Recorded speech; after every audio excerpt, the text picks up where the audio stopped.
Okay, let's get started. So, good morning everyone. I know it's Friday morning.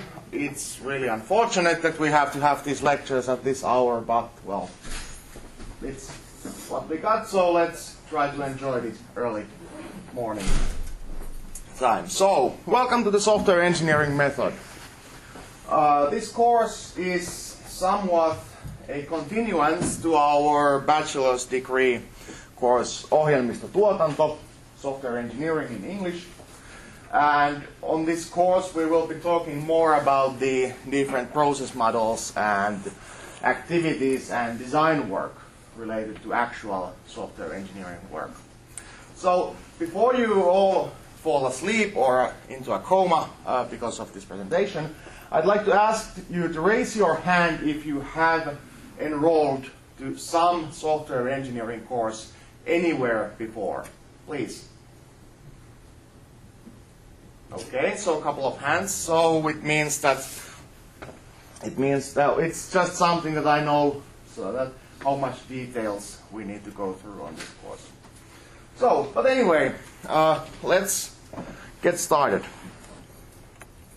So, traditionally the first lecture is only about going through the technical stuff and aims and objectives and that sort of thing.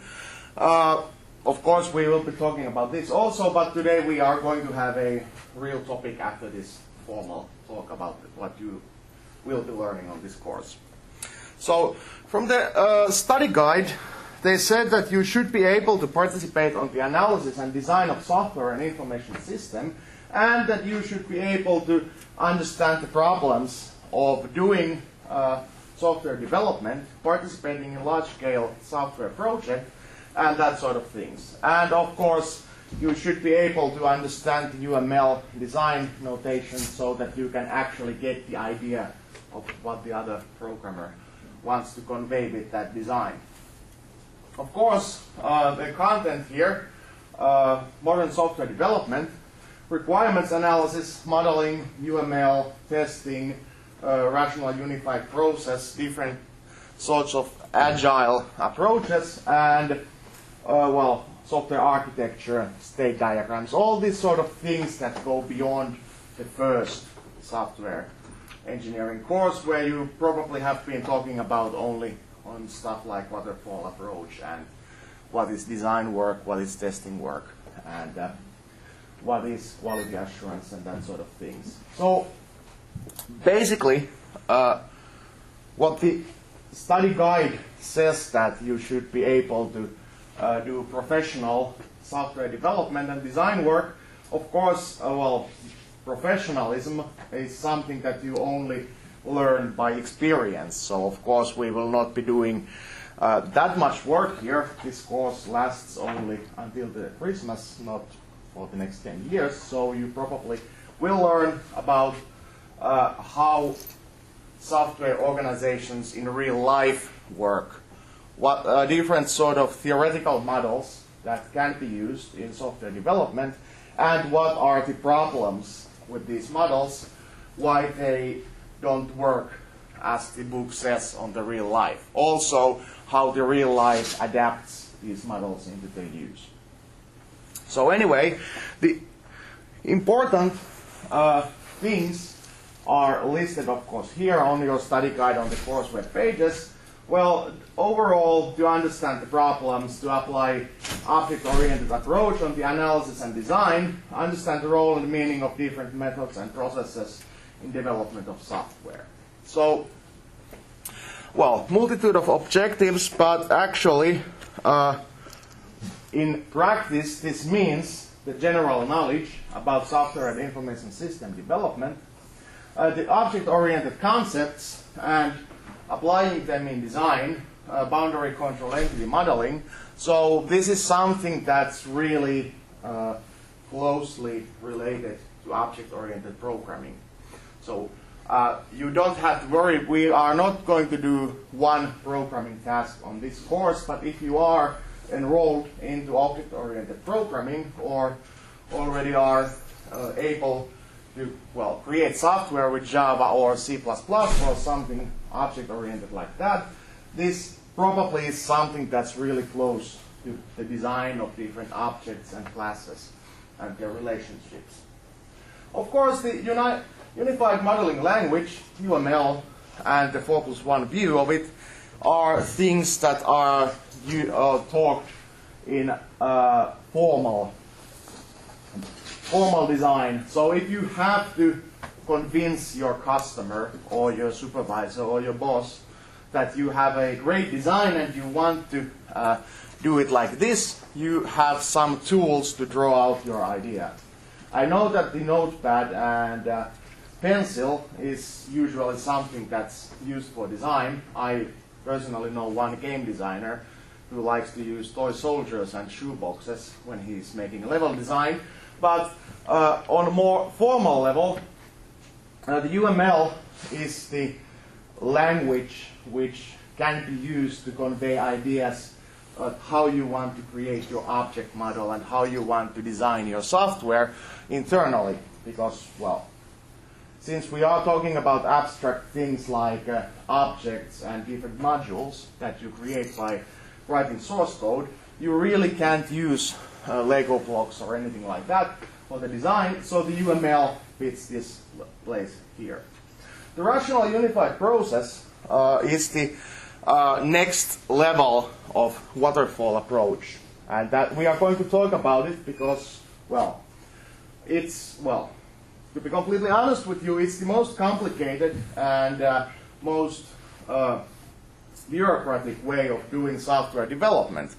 The good news is that it has all the different activities and roles covered. So if we use it as a model on how software is made, then basically every other model is like Rational Unified Process, RUP, but with something missing or something done easier. Also, we will be talking about Scrum and XP and test-driven development, since those are the models that are usually used in smaller companies or in increasing use in larger companies which are doing international development. So, basically, what I'm trying to say here is that how to define things with UML. Of course, the approach to UML is that you can write so much documentation with the model, you can do so much design with the UML that you can fill out one library with your designs for one a bit more complicated and larger software. But we are not going to do visual programming here. We are just enough UML to be able to show your idea or show your design to your colleague or your client or your supervisor, whoever is holding the faucet for funding in your future company. And of course, the idea is that you understand how software processes work and how software is made. That's more or less in the nutshell what this course is all about. So, going into the ways to actually complete this course and how to approach the amount of material. Some of you may have already noticed that there's 6 hours of video in YouTube for this course, covering all the different aspects of which I'm going to talk about on this course. So, but I'll get back to that later. And there's also from last year's course about 600-800 slides of material, some repetition of course in there, because, well, I like to repeat myself. But, well, and of course talk about things that are connected to each other. But, of course, the idea is that you should not try to memorize every little detail of each of those 600 to 800 slides, because that would be complete madness. Try to understand why I'm talking about this thing. Why does it work?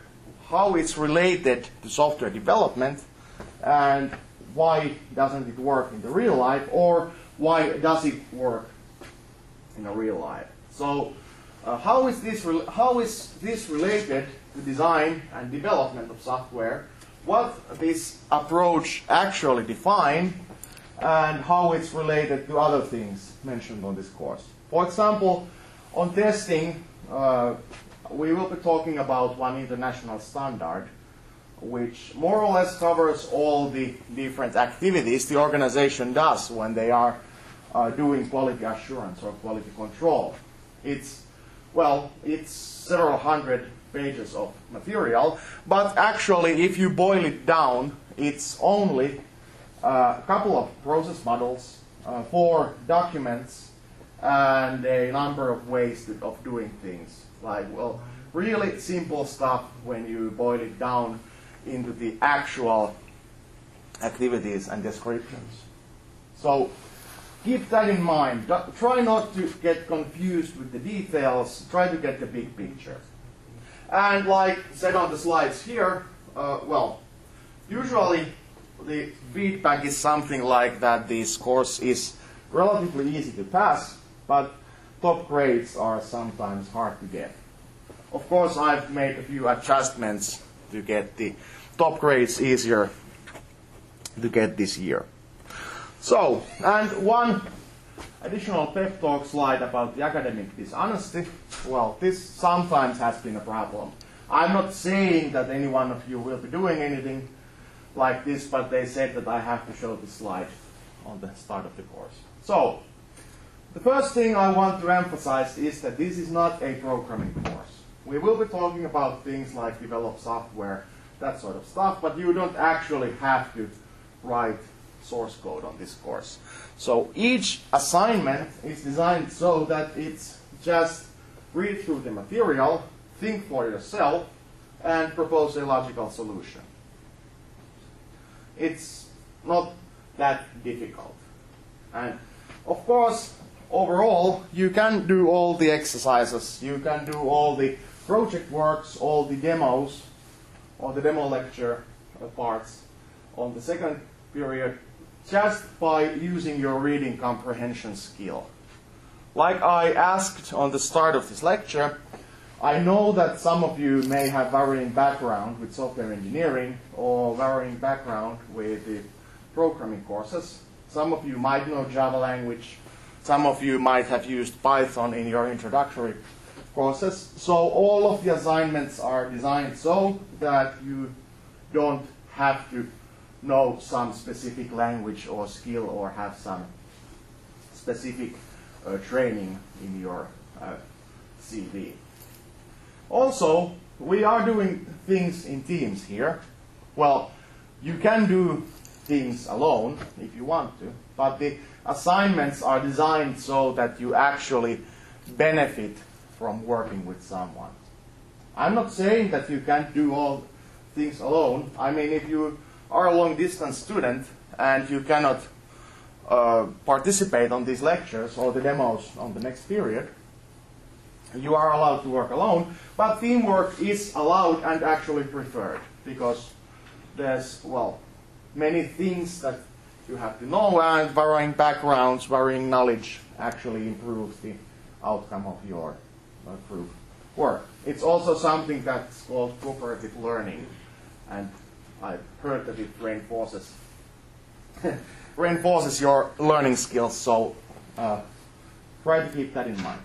But anyway, even if you are working in teams, it is cheating to buy or copy your project work from earlier years, from internet, from colleague, or buy it or outsource it to someone else.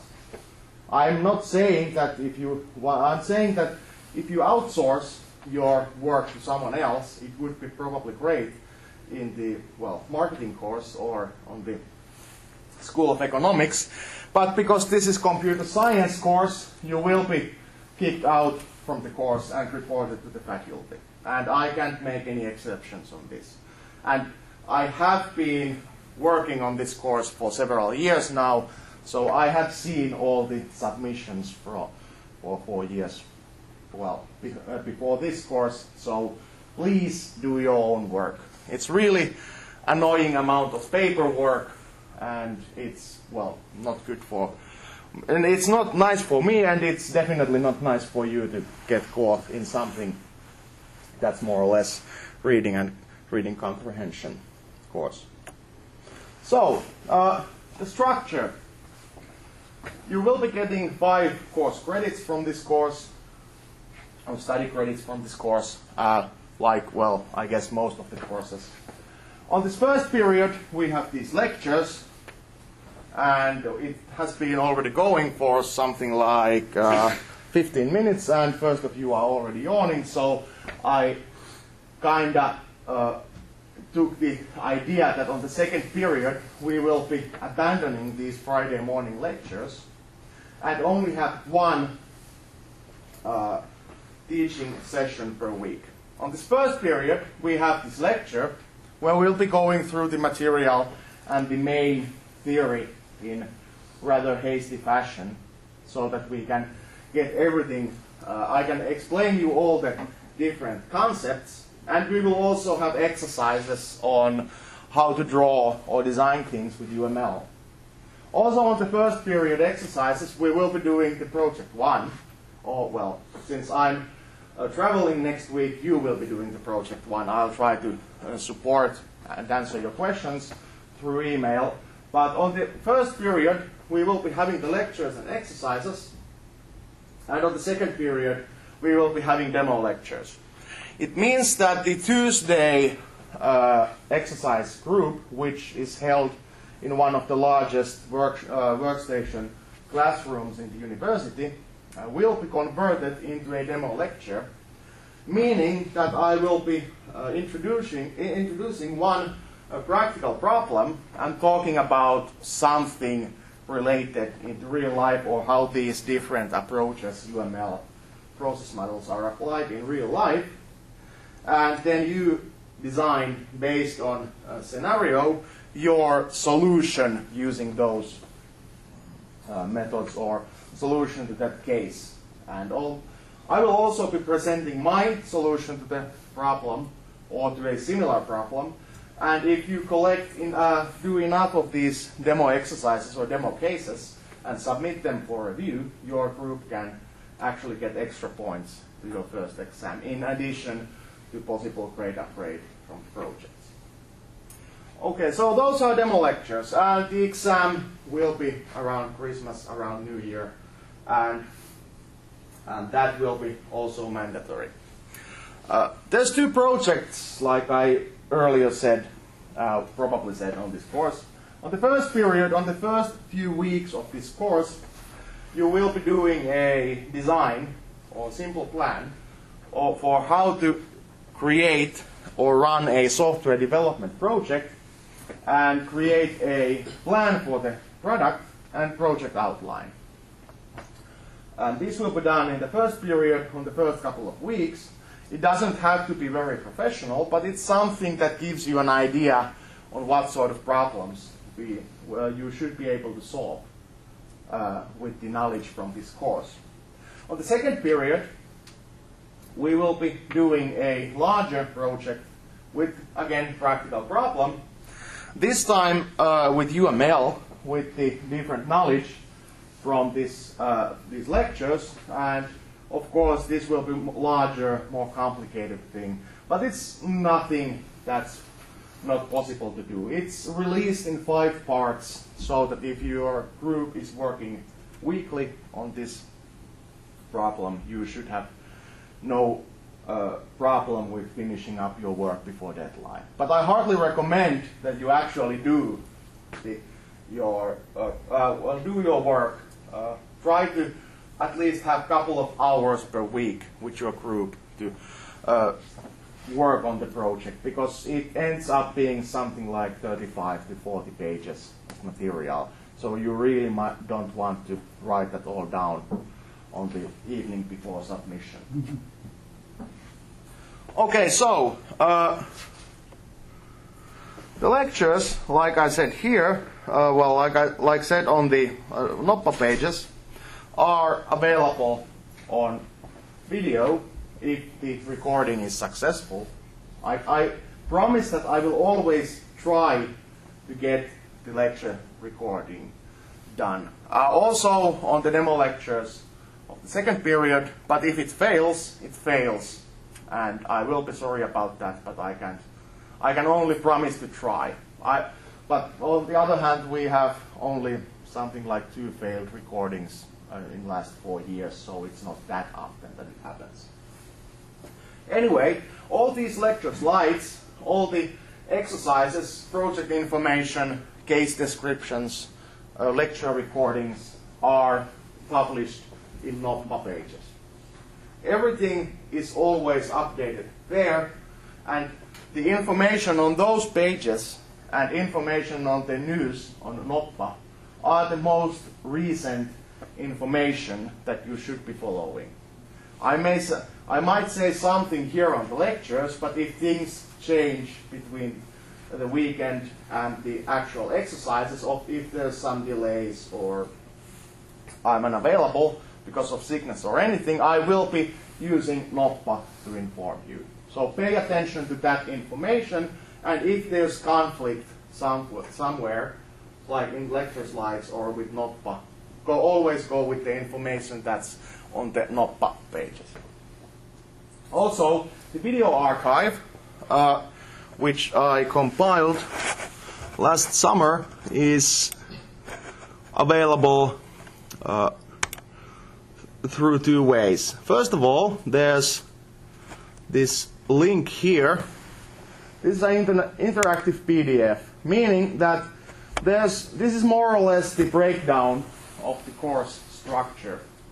It's not really viewable on this resolution, but it has more or less all the main topics: the general information, software process models, object-oriented concepts, UML, RIP, requirements engineering, BCE model, software testing, and methods in practice. So on these 3, you have branches, and on each branch there's a number of links to different videos. I know that the links actually overlap a bit, but that's caused by the software. So if I select there, we'll end up in the YouTube page where we should have information. The link isn't working, but that's irrelevant. You can watch it on your own time. Anyway, when it happens to work, there's a wealth of videos there. A really huge number of videos, and it totals to something like 6 hours. I know it's not exactly the lab marathon or any stand-up presentation. It might be a bit boring actually, even at some times, but it's more or less just for you to use to see that if I said something, or you should be using, for example, the BCE model, you can find it from the actual PDF, or by browsing this tree and see that there's a couple of small presentations, 6, 5, 8 minutes, talking about the thing, so you can get the summary updated that way. And if that doesn't work, you can send me email, jussi.kasurinen@lut.fi, and I have a consulting hour on Thursdays from 10 to 11, and my room is actually a couple of floors upstairs from this very room we are right now. And of course you can ask me anything, preferably about the course, but anything after the lectures or after the exercises, or whenever you see me available. So, a couple of words about the actual exercises themselves. So the first period, we will be using Argo UML case tool. Case means computer assisted software engineering. The Argo UML is available as an open source project. It's good enough for our purposes here. But the idea is that the focus on actually drawing functional UML notation. So using some tool that's able to use the UML syntax is actually important. I know that you can draw something with Paint and mouse, yes.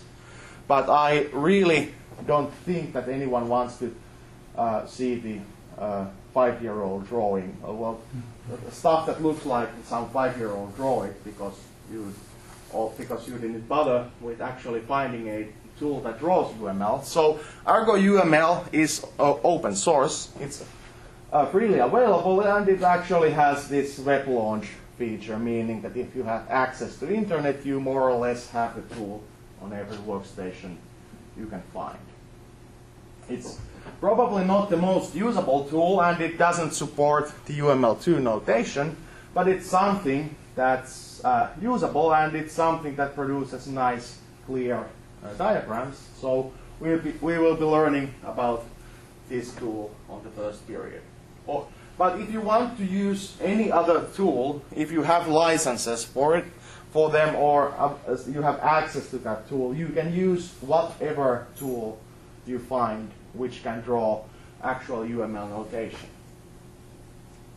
Okay, so on the second period, the project work is given in parts during the first 5 weeks, and we will be doing practical problems and teamwork tasks.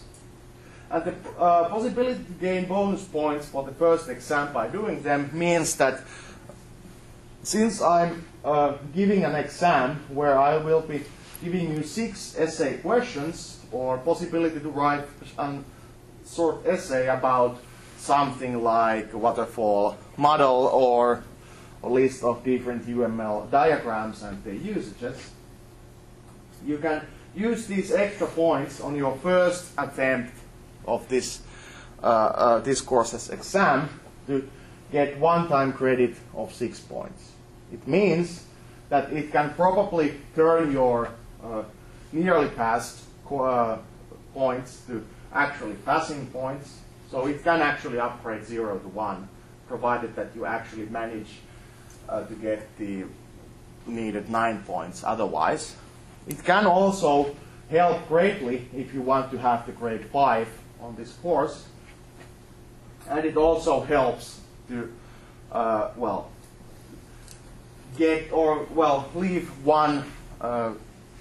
leave one task or leave one question away from the exam. It will be counted as the 5th question, because the maximum points is 30 points, and you always get to pick one question you don't have to answer. So if you get the bonus upgrade, you can get to pick 2 questions on which you don't have to answer. But anyway, you can see the previous exams on the Student Union's exam archive. There's at least 4 or 5 of from the implementations that I have given for this course. I checked last week, so you should be able to find examples of what sort of exams this course has there. And finally, the additional study material. Well, we are doing things with UML. We are talking about rational unified process. We are talking about Scrum and testing with ISO IEC 29119. So, of course, every book or material that discusses these things is beneficial. There's a couple of books which are more or less fundamental information. They are also over 15 years old now. So, of course, if they talk about the practice in current day or practice now, they talk about things that happened in the United States 15 years ago. So if you borrow this book, for example, from the university library, you might want to reconsider if they are talking about some practical issues with some tools. They are using Windows ME in that book, which is, well, no longer used anywhere. But anyway, there's also a couple of books in Finnish. One of them is currently out of print, but it's sometimes available from the library. And there's also a couple of other books talking about related aspects. But in addition of these, there's also a couple of links I added to Noppa, which should help you. So if you have any problems with understanding how to draw UML, there's a couple of short tutorials or books about the different UML components and aspects. These come in handy when you are doing the exercises. But anyway, look through those. And with this this bridge, we get to our first actual topic. So, does anyone have questions at this point? Okay, good. So, the first lecture, we are going to talk about the software and systems. Meaning that I'm going to give you a rationale on why, these things are important for computer science, or why software engineering is actually important to keep the wheels of modern society working. We are also going to talk about a couple of different problems or pitfalls of software development, and also go through the different differences between software engineering or software system and information system. It doesn't sound really that appealing, but I'll try to throw in a couple of jokes. You can decide if you want to laugh or not. So, basically, what is software? What is software engineering? What is software engineering research? Or what does software engineering researchers do? What is an information system? What is information systems development? And how are these systems developed? And what does information systems researchers do? These are some, fundamental terminologies here, more or less something that defines the things that we are going to be talking about on the rest of the course. So, of course, software. It's every application you use in your phone, in your workstation. It's the operating system you use. It's the mind behind the elevator when you press a button and wait for the elevator to come pick you up. So more or less, software is something that runs things, it shows you things, it helps you to do things, and it's everywhere. So basically, what software is it's the actual program, of course, because without the actual program, source code compiled into something that functions, you might as well not have, if you don't have that, you basically don't have anything. But it also is something else. It's the use procedures, how you use your software. It's your user interface, how you operate different software. For example, the VCR systems. I'm going to horribly date myself here, but when I was young, we had the VCR systems, which were the first systems were really complicated to use. They were they became from the minds of engineers to people who are thinking like engineers. The first remote control I remember using for VCR system had more buttons than a typical keyboard on workstation. So, of course, the software in the inside the VCR was the thing that actually ran the show, showed the videos, showed the moving characters on the TV screen and played the videotape. But it was also the design of the remote control. It's also the design of your Apple product, your iPhone interface. It's also the interface of your any software which you use to browse Facebook, which surprisingly few people are currently doing. Usually there's always a back row of people interested in doing Facebook things, but I recommend you for that. I actually can't see anyone right now being more interested on being on social media than actually paying attention. Of course, the software is also rules. It's rules about how they use the network they are connected to. It's about the rules how they are allowed to show you information, how they are allowed to play back, for example, videos. If you go to use YouTube or Netflix or anything, you may end up with the problem that this video is not available in your country, blah, blah, blah. Of course, you have ways to go around that with another software. But that particular software, it has a rule that, okay, you can't show this there. You are breaking the law if you are doing that.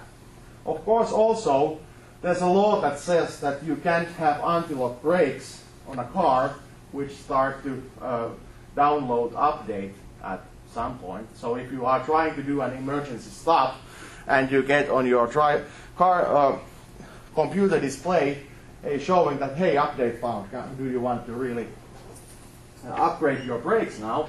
That's simply not allowed. There's also documentation telling people how to use your software. For example, the overly complicated remote control, or something simple as put in the electric cord and plug it to the wall, then press button and wait until it says that it's okay. And finally, there's the data which the software uses. So basically, all the data that your software uses have to be in certain format so that your system can access it. You have no use for database full of information if you can't access it, or on the other way around, if you have software that doesn't have any useful data, you more or less don't have any use for that software. If you have a library with nothing to loan or nothing to read, it's a pretty crappy library, and you probably don't want to go there again. So basically, the software, being not only computer program, it's also the procedures, rules, documentation, and the data involved with the software. So, going from this more contextual explanation, then what is software? This is the programmer's perspective. So, software, as illustrated on this large box here, is, well, nothing more or nothing less than a compilation of interconnected components. These components, also called modules, are, well, doing different things. They have different priorities, or they have different activities. One of them may be controlling the network interface. One of them might be controlling the user interface, or deciding or drawing what is shown on the screen. One of them may be doing the complex calculations of physics modeling or other things.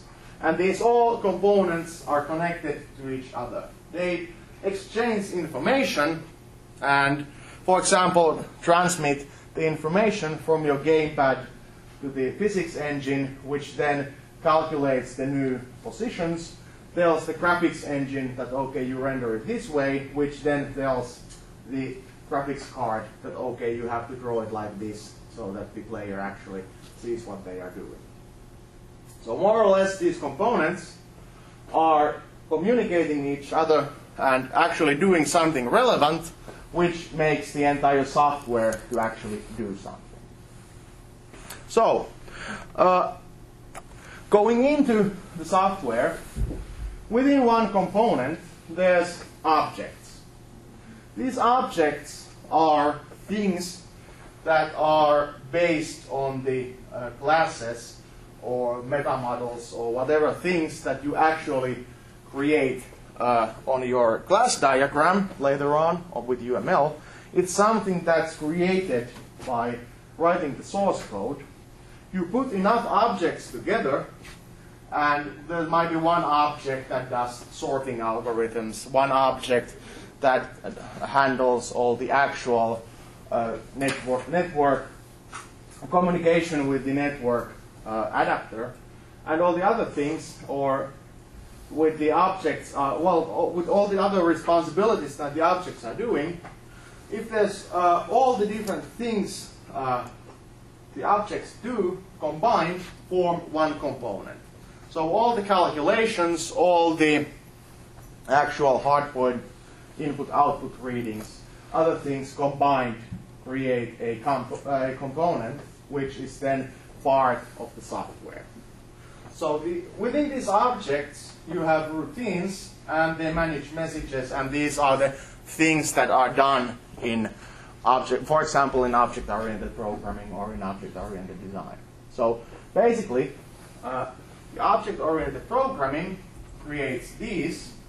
Bundle up enough objects, you have component, and bundle up enough components, you have software. Of course, if you are doing simple software, you might get all the necessary parts, like keyboard access or print screen, screen access from the existing libraries or from the operating system. But nevertheless, all these things, access to keyboard, access to desktop, or any other things are done by some component somewhere in the computer system.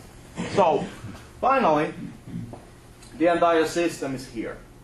The software functioning within the system.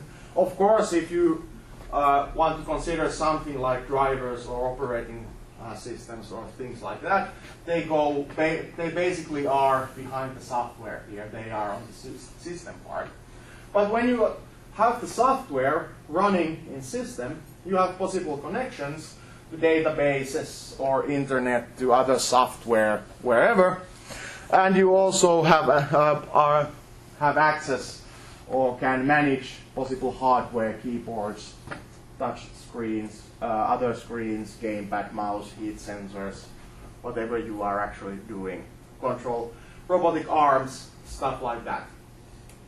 So this is the system.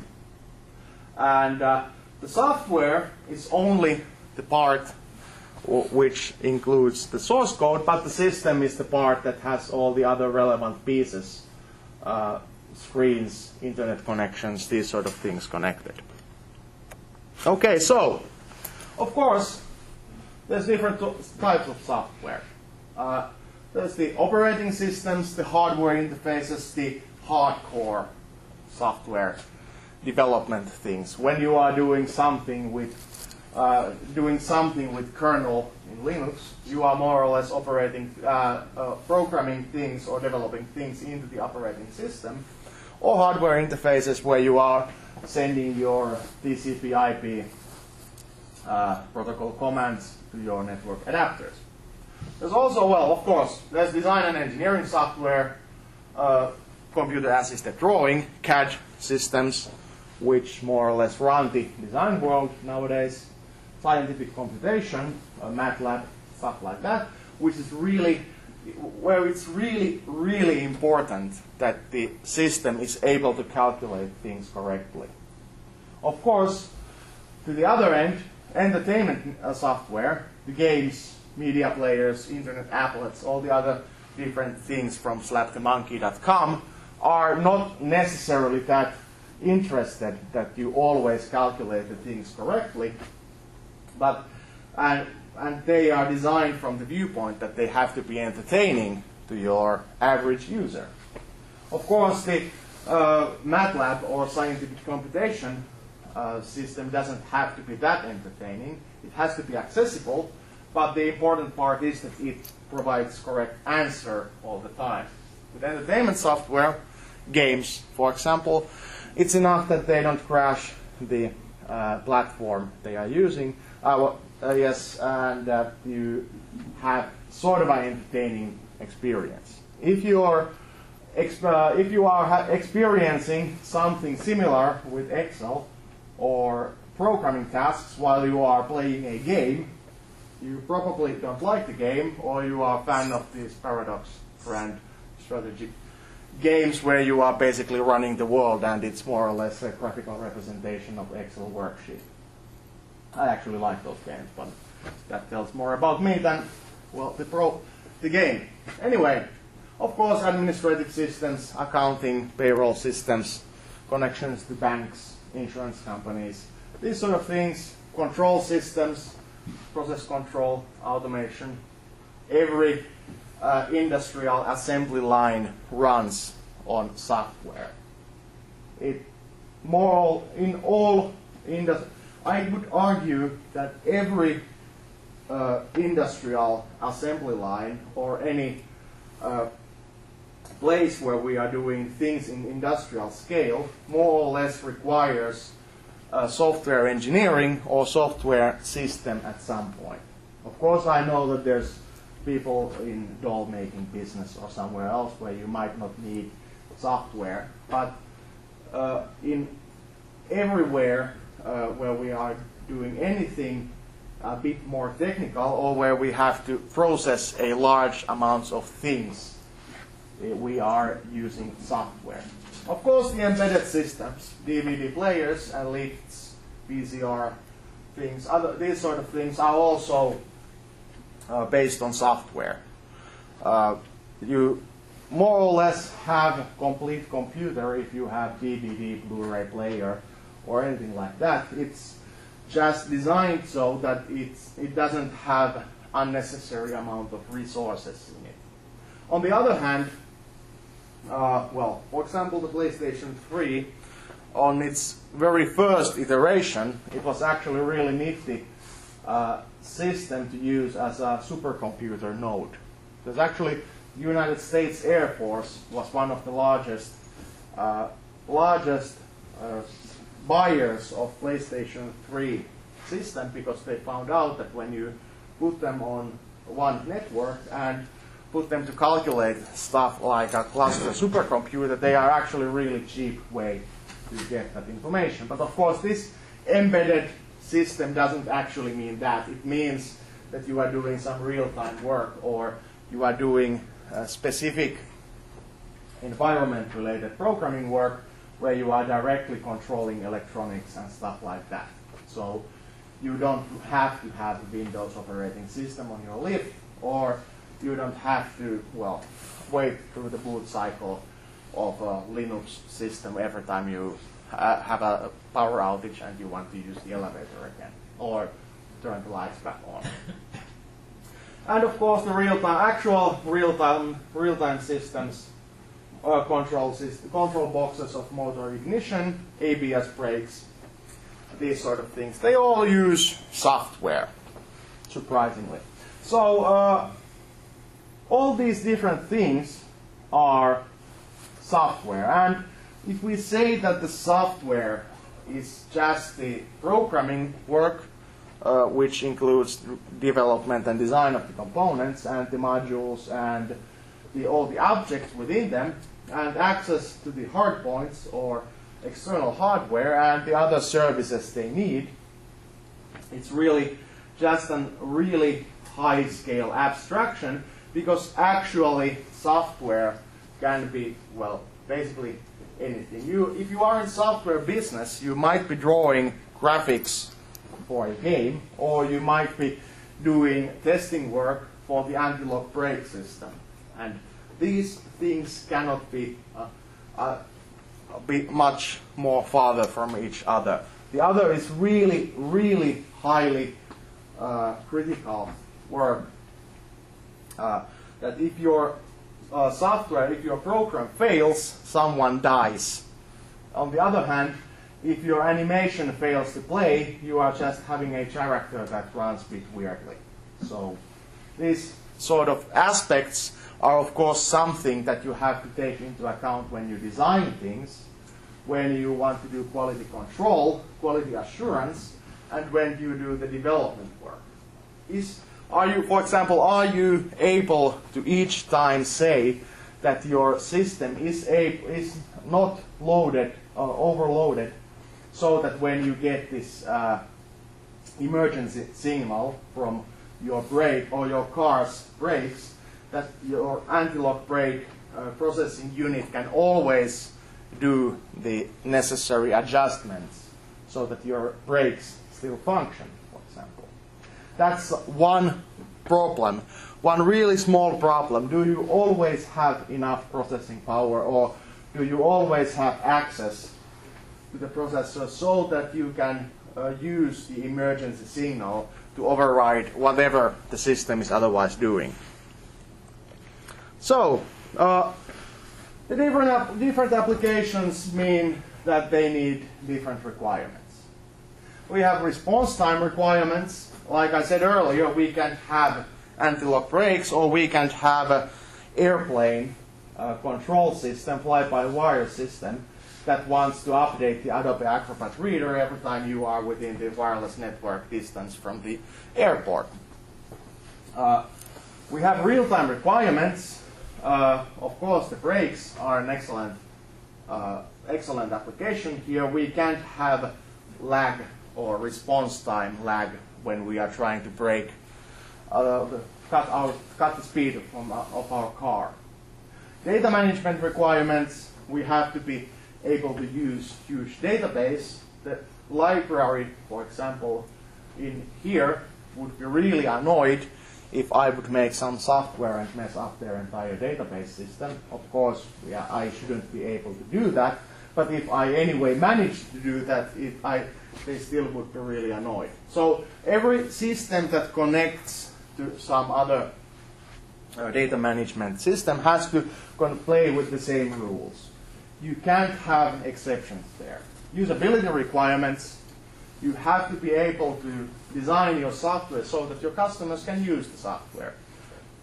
On usability requirements, there's actually really interesting thing about the Google Finance webpage. The Google Finance webpage shows you the current price of any stock in the world. So it follows stock markets. But on the European and American Google Finance, if you have growth or positive values, it shows them in green. If you have a negative value, it shows it in red. Okay, so from the Westerner perspective, this is completely understandable and acceptable. But if you go to the Asian, Hong Kong Google Finance, the positive growth is in red and the negative is in green. That's because on that area, it's the completely other way around how people convey the different colors. Similarly, the round button always means that when I press this, something should happen. This sort of a psychological meaning. So the usability aspects may be simple at first sight, but there's actually different considerations that who are my customers? What are their cultural background? How would they understand how this works? There's actually really interesting work going on this non-culture related warning messages related to the underground tombs of the used uranium or other things, where the government are considering that they would store the used uranium for something like 200,000 years. So what sort of warning message do you put on the lowest elevator floor, just right next to the uranium, saying that this stuff is dangerous, go away? When you can't rely that any culture, any language, even the human species exists in 200,000 years. So what sort of warning message do we want to put there saying that please don't touch this? Well, of course, I don't have the answer here. I would be a rich person if I had. But it's something to consider when thinking about usability or understandability or accessibility aspects. Well, also, other user-based requirements. If we are creating software, for example, to law company, law firm, lawyers, we have to understand what the lawyers need in their work. What's the terminology? What sort of things they are doing? Similarly, in Medicare or with animal care, or basically any area where we are doing something really specific, something for really specific customer group. We have to understand what the customers would need when we are doing the design. And also keep in mind that we are software engineers. We are people who are good at understanding how computers work. So also taking that into account when doing design. Security requirements. We can't have a bank database or National Security Service database, which is available on the internet for everyone to browse, or, well, we might want to restrict access to some places and restrict the access so that it's not bypassable in any easy way. Mission criticality, what happens when software fails? Earlier I mentioned that if you have a buggy game, you are playing the newest GTA Grand Theft Auto, and it freezes up, you are annoyed, and you just restart your console. It's simple as that. If you are flying an airplane and your entire control system fails, well, I guess that you are still annoyed, but that would be much more unfortunate situation. So, of course, what's the worst case scenario when your software fails? And of course, finally, the scope. If we are doing a sales management system for the bookstore at the lobby of our university, of course, well, it's quite easy to do. If there's only one store, and if the system miscalculates the warehouse, well, then we have to more or less just use one weekend to review the catalog. If we do the same task for IKEA or Walmart, and our system completely fails and loses all the ordering information or logistics information, rebuilding that network or data could probably be something that completely destroys the company. So also that, the same software, but in different scale. Or, well, the mission criticality. If you are running a flight control tower, you might have to have a radar system that actually gives you real-time information. It's no use if it sends the picture for rendering to some software farm across the world and you see where the airplanes were 5 minutes ago. That sort of things. So, then, what is software production today? Well, like said, the society and businesses are more and more dependent on software, simply because software is everywhere. For example, my day-to-day started with software because I have an alarm clock that uses a software system. It's an embedded system that runs the wake-up light and all the other things. So basically, even this lecture wouldn't be possible if that software had failed.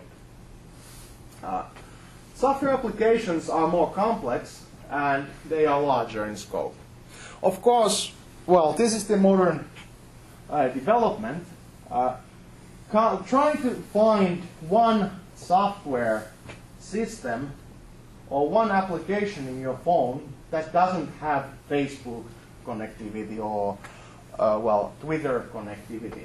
Everything is connected to everything. Everything has to work with everything. Of course, since the software is more complicated, then the development process is also more complicated. And since we have internet everywhere, there's also the problem that you have to have really cost-efficient approach almost everywhere, since the subcontracting and global competition is actually quite a huge pressure on every software development project. This also means that there's the requirement that you have to have the best possible quality, best possible productivity with the least amount of money possible. Of course, I know that some of you are thinking that now the lecturer doesn't know anything. There's companies that sell software to government with the idea that if they make it just good enough so that it's completely bug-ridden and faulty, but it delivers what was specifically demanded, they can then sell the maintenance or support project for really good profit because the government is already lured in with their crappy piece of software. Of course, this also happens, but it's more or less just an symptom of this approach that you have to have the best possible quality and best possible productivity with the least possible amount of money. You are no longer making money with the development work. You have to find another way to make money with your product. With games, it used to be that you sold your game to a publisher, who sold it to a distributor, who then sold it to your local market, and you bought the game from Prisma or other store or web store. But of course, that leaves the original developer so little money, and the competition is so huge now that, well, the companies are going into mobile applications simply because there's less people taking money out of their pocket. They sell their product to the, sell or lease their product to the phone store manager, Apple, Google, whoever, and they only share profit with one another company. Of course, people are no longer willing to pay for the games, and so now the companies are going towards the free-to-play approach. You only pay if you really like it. But that's the competition talking. The development work or selling your competence to someone isn't no longer the profitable part of the business. But interestingly enough, on a really high-tech industry, there's another problem. There has always been a problem, and it still is, that there is education, but the experts are sometimes really scarce. 10 years ago, probably around this, now it's probably, yes, 10 years ago, there was a problem that the world was running out of BIOS developers. The motherboard companies which create the motherboard, which is the core component of a PC architecture system, the developers of those motherboard systems actually had trouble finding people who are competent enough to develop modern BIOS, basic input-output system, software. Simply because, well, no one bothered actually to focus on that. So the really high-scale embedded systems development, really high-scale, a programming task with low-scale, almost assembler-level programming work. You see, people simply weren't there. One planet full of people nearly wasn't enough for those companies to fill their positions. And at the same time, we are having more and more excess in software developers in, India, East Europe, even in Finland, because Microsoft decided that we don't really want to develop mobile phones anymore. So now we have 35,000 people who are completely capable developers of software systems for mobile applications or mobile systems, but, well, they have to find something else to do. Luckily, software engineering or software development is quite a flexible area. So, basically, software development is teamwork, since no one is capable of understanding every little detail of every system. There's different sizes of teams, or there's a possibility that the amount of people contributing to development of software is somewhere in hundreds, but basically you are working with a couple of other people doing the same task. For example, something simple like games. There's over 300 people doing graphics work, animation work. That's level design, level development work for average Xbox or PlayStation game. But there's 3 or 4 guys or girls doing the development for artificial intelligence. So that's quite normal in software development. You are working in big team, but actually you are working also in small team. And you have specialization. One works on the network system, one works on the user interface, one works with the databases, one is the domain expert, one is the platform expert, one is the the performance expert. You might have to work with international team. For example, I know one guy whose office is in Lappeenranta, who's actually working in team which is in Helsinki, and his co-worker is sitting in India. So that's completely normal. And of course, the technology changes quickly, and you have to run with that. It would be quite pointless at this point to start developing something for example, PlayStation 2 or the Symbian OS for older Nokia phones, because no one is using them anymore. And, well, that also means that you have to have social skills, you have to have managerial skills, you have to understand that people aren't machines, and also in communications you have to, try not to use things like idioms, sayings, slang, or other things. And my example here is the hogshead to rods per mile. It means something, I just forget what it actually means, but hogshead is a measurement for volume. The rods is measurement for, I think it's distance, and mile is also distance measurement. So, basically, we are planning and designing different systems. And of course, planning and designing are important because they are the first point of failure in any software project. The first time you can actually fail something or start your spectacular failure in software project is when you actually plan something. So that's why we talk about planning and design, because we are creating a complex system which has to be connected to several other services, several other systems, and we want to ensure that we get on our first try as close as possible to the intended state, and also get the system work as as finely as we want. So basically, the reason why we are doing the planning work, talking about the planning work, is that, well, the same problem has existed more or less 25, 30 years now. This list of different industrial software engineering metrics is from year 87. Of course, you might think that it's completely irrelevant by now, but actually all these same bullet points are still true.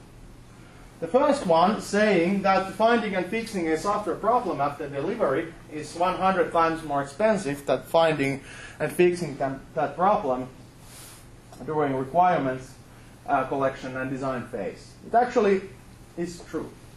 If you find a problem or you find some error in your design when you are just doing the requirements analysis, it's really easy to fix. Just delete that line from your document and put something else there. If you release something to your customers and find out that, oh great, our new word processing system actually manages to crash people's operating system, you don't have to only fix it for yourself, but you have to create a fix so that you can distribute it to all your customers, and the fix can take into account all the different permutations of hardware and software the customer might have. So of course it's really costly, and you have to actually test out that your fix actually fixes something and that it doesn't break some other places. Of course, doing the designing work also includes scheduling work. You want to release something on a certain time. If you are in games business, you might want to release your next big thing before Christmas sales time. If you are in movie business, you might want to release your movie for the summer blockbuster period, because that's the time when people have time to actually go to movies.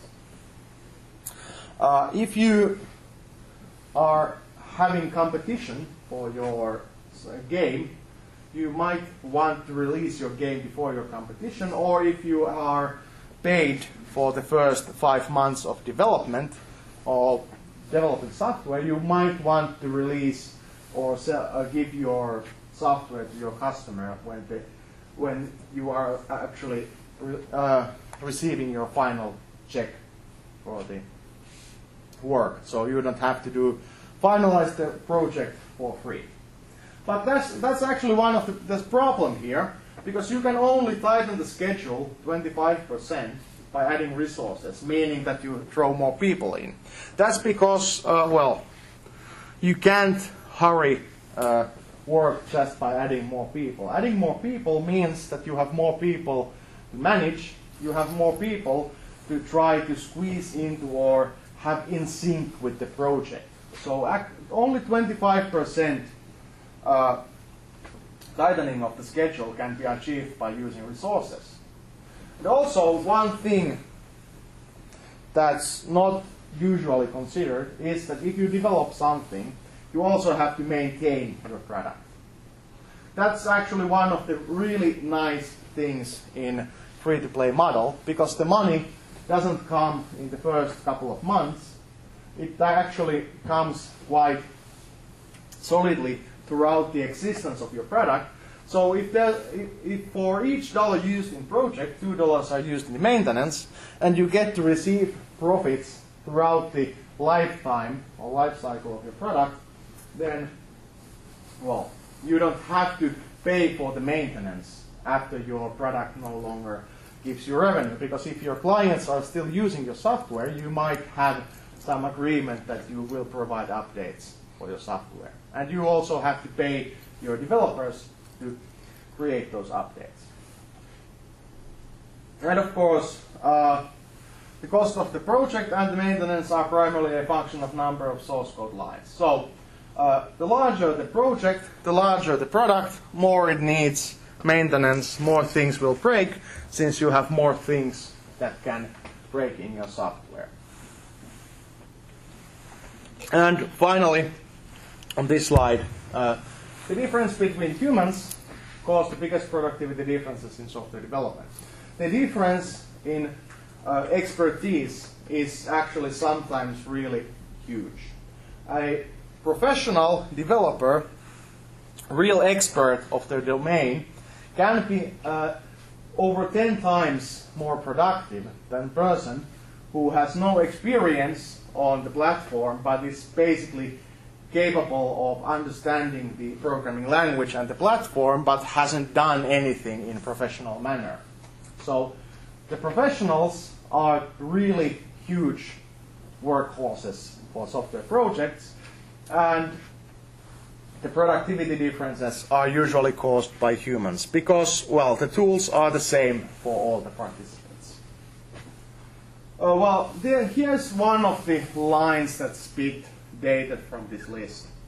In 1955, you spent $15 per every $85 spent on hardware, and in 85, 30 years later, it was $85 in software for every 15 used in hardware. Of course, today it's something like 99.9 per 1 cent or 10 cents for hardware, because, well, you design your system once or use PC architecture, you no longer have to actually design computer around what you will be doing. You no longer have to consider the cost of a processing unit that is very good with, for example, vector mathematics. If you are considering that your computer might have to do those, every part is integrated. Similarly as with the soundboard. Some of you may know that the PC architecture really didn't have any sound playing capabilities until somewhere around mid-90s when the first really good sound cards were available, and the integrated sound card is, so, well, for me it's actually a modern development, but it's already something like 10 years ago when the motherboards actually received the universally sound card abilities to play sounds and do stuff like that. So that the sixth part here is bit dated, but on the other hand, the seventh, the only 15% of the project work is programming actually isn't. The task of writing code is only 15%. It might sound or somewhere around that. Of course, if we are doing some small software system, then you might have most of the time doing the development work, but if we are doing something in industrial scale or a product that goes into use with real customers, you have to do the design work, the quality control, quality assurance, requirements gathering, maintenance, sales work, promotion work, all these other things, meaning that on a software project you are only doing 15% of the time actually writing source code. Or it means that if you have 100 people in your project, only 15 of them will be writing source code full time. Excuse me? How ratio of software against hardware is 99 against $1 or? Well, now it's more 99.9 euros per 10 cents of hardware, because you no longer have to design hardware to develop software. That's the point in here. So you buy your PC system once and then you just buy software on top of that system. I mean, you said that you have 100 employees and 50. No. It's the next part. Yes, I'm thinking about integrity between 0.6 and 7. You have 100 employees, 15 are working on programming, while the cost of all project is 99 against 1% or less. No, on the sixth bullet point, yes, that's a good point, but on the sixth bullet point it means that how much software development is compared to developing the hardware around that software. On the seventh bullet point, it means that 15% of the work in any software development project. So while developing the 99.9% of work of the bullet 6, you only 15% of the work is actual of developing software is used on writing source code. Other is planning, design, quality assurance, quality control, management, these sort of things. So the employee wages of software programmers are more than other employees here?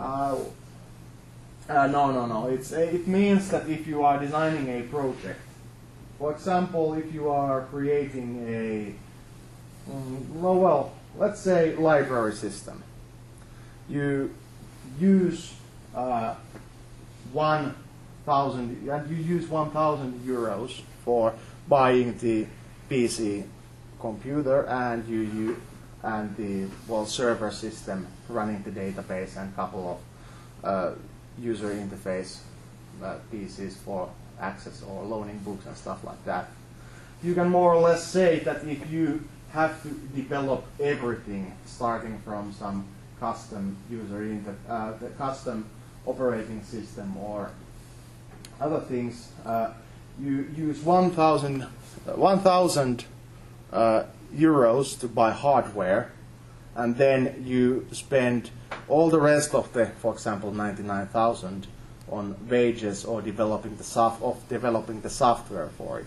You don't have to develop the hardware parts. You don't have to design a special monitor or a special PC or a special keyboard or special barcode readers or anything like that. You spend 99% of the money developing the software.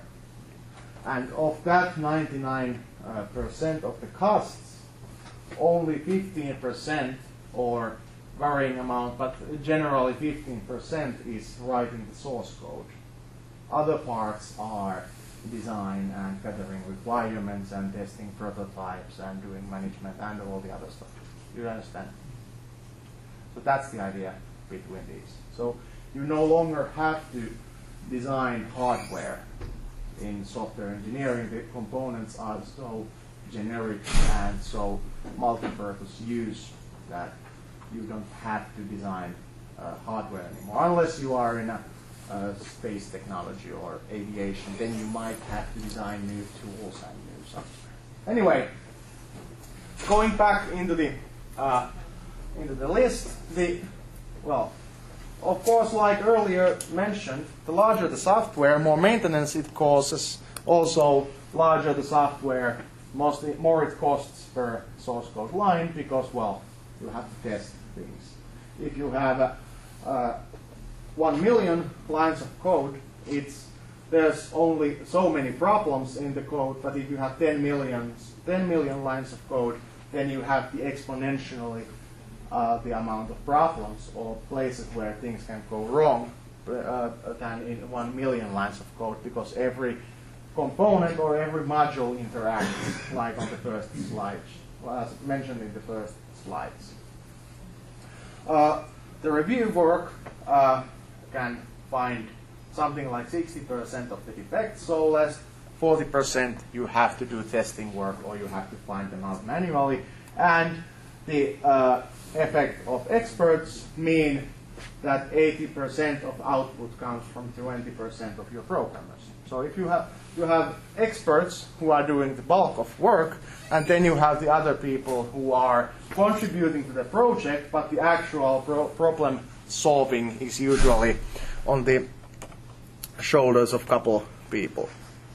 So overall, this is something that is unfortunately quite true. So the Standish Group report says that 52% of all software projects are challenged, 6% are successful, and 42% are failed. The challenged here means that the project didn't come to complete fulfillment, meaning that the plan was not followed completely, or that not all 100% of the requirements were fulfilled. So this doesn't mean that only 6% of software projects ever accomplish anything. It means that over half of all projects for developing software have some problems along the way. They are over budget, over schedule. They have to get rid of some requirements, or the system is not as well stable, for example, as it should be. So these are reasons why we have to do the design. So the typical problems are that the users and the requirements are not understood, that the customers are not understood, the inability to respond to changing requirements. This can be mean something like if you are, well, doing zombies, you might, and you know that your customers would like to have cowboys riding dinosaurs, then you would have to adjust into that. And if you release your zombie game now, your customers are only going to say, oh my god, yet another zombie game, I'm not going to buy that. But on a more serious note, for example, if laws change, you have to, of course, take that into account if you are designing software which handles some, for example, personal information. Well, for all other things are that projects are late, quality is poor, performance is poor, the system isn't as fast as it should be, or it can't handle enough customers, or that the projects are drifting, meaning that people come and go, the deadlines are constantly moving, the requirements are moving, so you are dead in the water on that sense.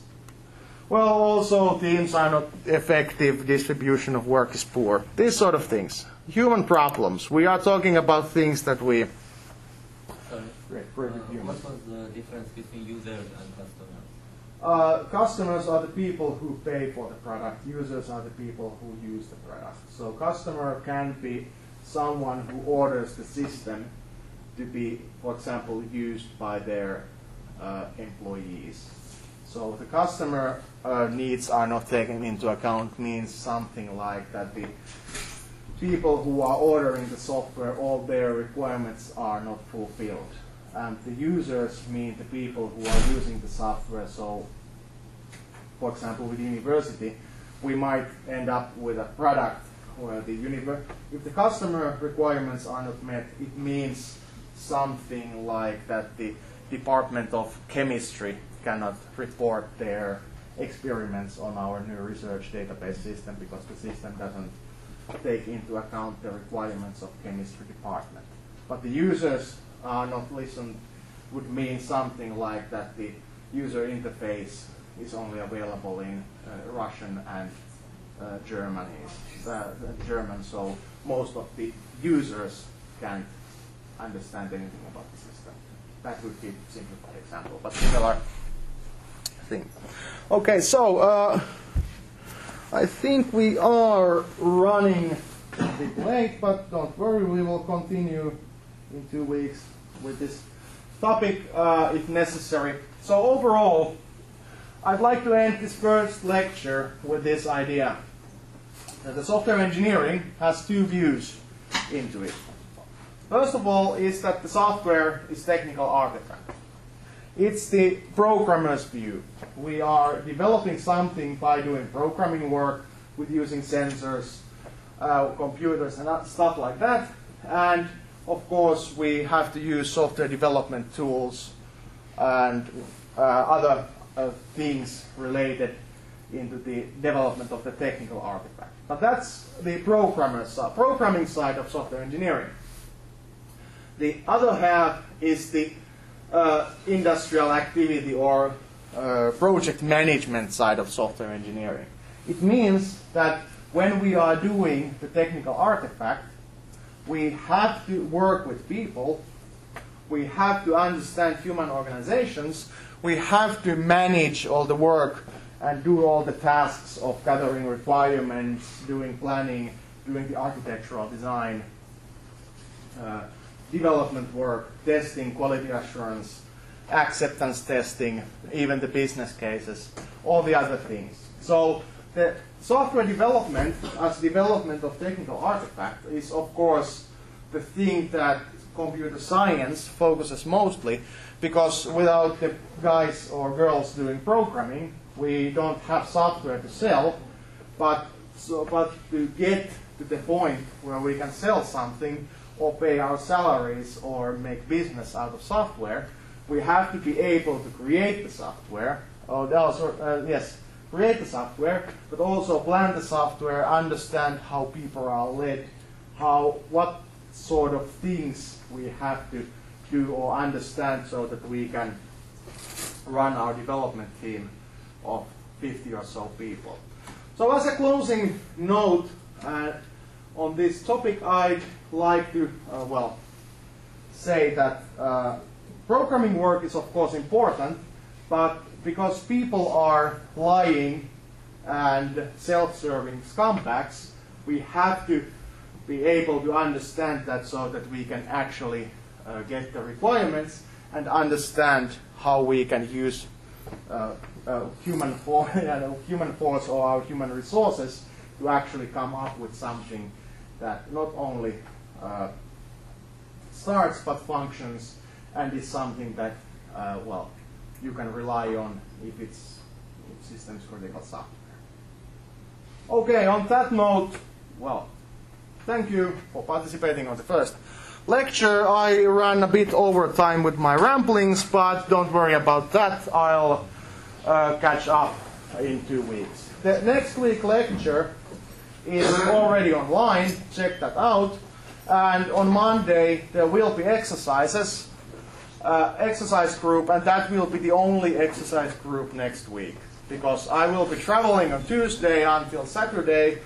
So there will be no Tuesday group next week, but we'll see you on Monday, and I'll try if I can record the instructions session of the exercises, because that includes also information about forming groups and other stuff.